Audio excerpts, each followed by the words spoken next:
What do you want to be when you grow up, Olivia? An astronaut. I want to be a fashion designer. A basketball player. I want to be an actor. A doctor. A teacher. A chef. An artist. What do you want to be when you grow up? A mermaid. Do you know what a computer programmer is? Yeah, no. No.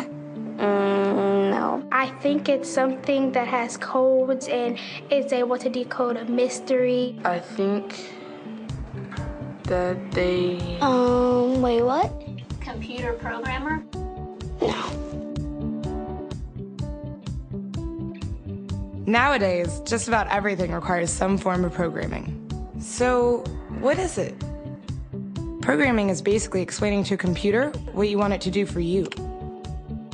When you're programming, you're teaching possibly the stupidest thing in the entire universe, a computer, how to do something. Programming is one of the only things in the world that you can do where you can sit down and just make something completely new from scratch, you know, whatever you want. It's really not unlike kind of playing an instrument or something, or playing a sport. It starts out being very intimidating, but you kind of get the hang of it over time. Coding is something that can be learned, and I know it can be intimidating. A lot of things are intimidating, but you know, what isn't? A lot of the coding that people do is actually fairly simple. It's more about the process of breaking down problems than, you know, sort of coming up with complicated algorithms as people traditionally think about it. Well, if it's fairly simple, why aren't there more of us doing it? Over the next 10 years, there will be 1.4 million jobs in computer science, and only about 400,000 grads qualified for those jobs. That's a shortage of 1 million people. So, how do you start?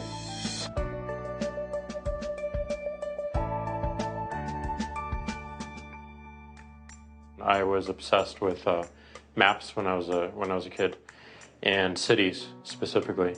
So I taught myself how to program. I had a very clear goal of what I wanted to do, which is to see a map of the city on my screen and play with it. Put things on the map, move things around the map. See what was happening in the city, how it worked, how it lived, how it breathed. The best early thing was actually using software to decide when the classes in my school would meet, and that put me in a position to decide which girls were in my class. The first program I wrote asked things like, what's your favorite color? Or how old are you? I first learned how to make a green circle and a red square appear on the screen. The first time I actually had something come up and say, hello world, and I made a computer do that. It was just astonishing. When I finally learned a little bit of programming, that blank wall resolved into a bunch of doors, and you open them, and finally you start to open enough doors that the light comes in. And to me, a finished program is like a structure filled with light. All the corners are illuminated. You understand the structure of it.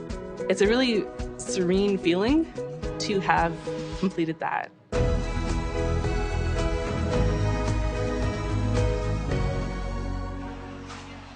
It took me some time to realize that creating things with your hands or creating code, creating programs, is just a different way to express creativity. I think right now there's a big emergence of the culture of making. People who make their own scarves and hats, people who write their own apps. Now it's just limited by your imagination and sort of what kinds of ideas what kind of understanding can you build into the computer so that it can do these things that were previously impossible.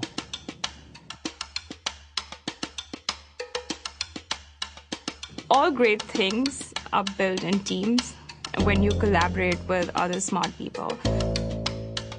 You're testing your ideas, you're stimulating each other. That's what makes us successful. It's not some flash of brilliance by somebody who then codes 24 hours a day for 3 weeks. It's what happened. The magic happens when we're all on the same page, collaborating and building something together. There's a much greater need in the world for engineers and people who can write code than there will ever be supply. And so we all live these very charmed lives. To get the very best people, we try to make the office as awesome as possible.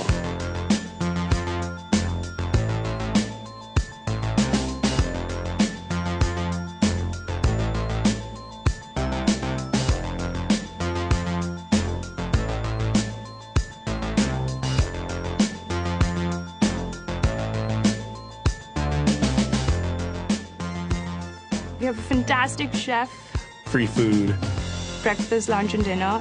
free laundry, snacks, even places to play and video games and scooters.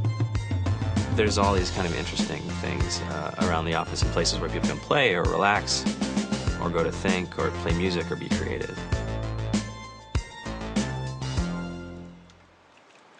I went on the Bureau of Labor Statistics for the United States, and you know, there's about a third of the pie that's all the things you would expect. It's, you know, they're working in the government, they're working in typical technology jobs, but then like the rest of the pie, and it was the majority of the pie, just split down into these little teeny slices of every industry imaginable. And what it is, you know, computers are everywhere. You want to work in agriculture? Do you want to work in entertainment? Do you want to work in manufacturing? You know, it's just all over.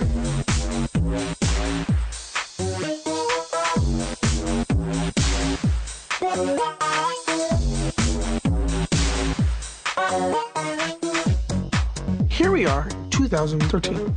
We all depend on technology to communicate, to bank, information, and none of us know how to read and write code. So you guys, what else? Who else has an idea of what we can change with our programming? What else can we do? Tiffany? What I saw my students take away from using Scratch and programming in our classroom is that they were willing to push through problems. It really builds critical thinking, it builds problem solving, and it's something that they can then apply to math in the classroom or their reading skills. We integrated science with this programming, and I saw my scores go up 30%. When I was in school, I was in this after-school group called the Whiz Kids. And when people found out, they laughed at me and, you know, all these things. And I'm like, man, I don't care. I think it's cool. And, you know, I'm learning a lot. And some of my friends have jobs. It's important for these kids. It should be mandatory to be a citizen on this planet, to read and write code. I just think you have to start small, right? And I think that's one of the biggest misconceptions about computer science and programming overall is that you have to learn this big body of information before you can do anything. You don't have to be a genius to know how to code. You need to be determined. Addition, subtraction, that's about it. You should probably know your multiplication tables. You don't have to be a genius to code. Do you have to be a genius to read? Do you have to be a genius to do math? No? No? I think if someone had told me that software is really about humanity, that it's really about helping people by using computer technology, it would have changed my outlook a lot earlier. Whether you're trying to make a lot of money or whether you just want to change the world, computer programming is an incredibly empowering skill to learn. To be able to actually come up with an idea and then see it in your hands and then be able to press a button and have it be in millions of people's hands. I mean, I think we're the first generation in the world that's really ever had that kind of experience. The programmers of tomorrow are the wizards of the future. You know, you're going to look like you have magic powers compared to everybody else. I think it's amazing. I think it's the closest thing we have to a superpower. Great coders are today's rock stars. That's it.